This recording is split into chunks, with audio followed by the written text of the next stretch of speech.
Hello everyone, welcome back to Deepti vlogs. ಮೊದಲನೇದಾಗಿ ಎಲ್ರಿಗೂ ದಸರಾ ಹಬ್ಬದ ಹಾರ್ದಿಕ ಶುಭಾಶಯಗಳು. ಇವತ್ತು ಅಮ್ಮನ ತಂದೆಗೆ ಎಡೆ ಇಕ್ತಾರೆ ಅಂತ ಅಜ್ಜಿ ಊರಿಗೆ ಬಂದಿದ್ದೀವಿ. ಇಲ್ಲಿಂದ ತಿಂಡಿ ತಿಂದ್ಕೊಂಡು ನಾನು ಅಪ್ಪ ಊರಿಗೆ ಹೋದ್ವಿ. ನೆನ್ನೆನೇ ಮೋಲ್ಡ್ ಹಾಕಿದ್ರಿಂದ ಅಲ್ಲಿ ಸ್ವಲ್ಪ ಕ್ಯೂರಿಂಗ್ ಮಾಡಿ ಅಲ್ಲಿ ಗಾಡಿಗೆಲ್ಲ ಪೂಜೆ ಮಾಡಿಬಿಟ್ಟು ಬರೋಣ ಅಂತ.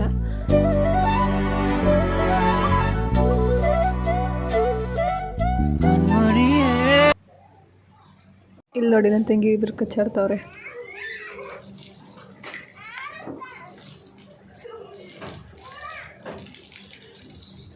ಕಾರ್ ವಾಶ್ ಮಾಡಿದ್ಮೇಲೆ ಬೋರ್ಗೆ ಟಿಸಿಗೆ ಎಲ್ಲದಕ್ಕೂ ಪೂಜೆ ಮಾಡಿದ್ವಿ.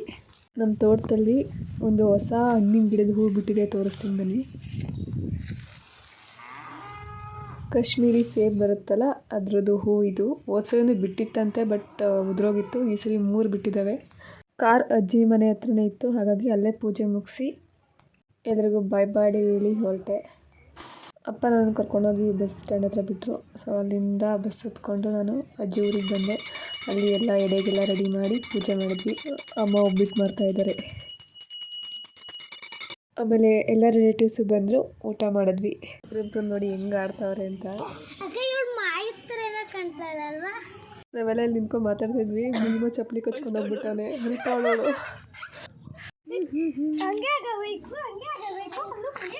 ಆ ಹುಡುಗಿ ಎಳಿಸ್ಬಿಟ್ಟು ಏನು ಗೊತ್ತಿಲ್ಲ ಇನ್ನೋಸೆಂಟ್ ಥರ ಕೂತಿದ್ದಾನೆ.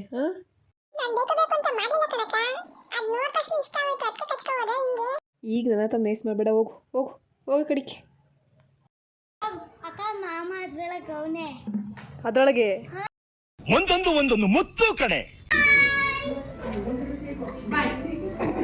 ನಾನು ಹೇಳ ತಗೊಂಡು ಬಿಟ್ಕೊಡು, ಪ್ರಾಮಿಸ್. ಕುಯ್ ಕನಿಷ್ಠ ತೆಗಿಬೇಕು. ಸುಮ್ಮನಿರ್ಬೇಕು. ಅವ್ಳು ಕಂಡ್ಬಿಡ್ತಾವ.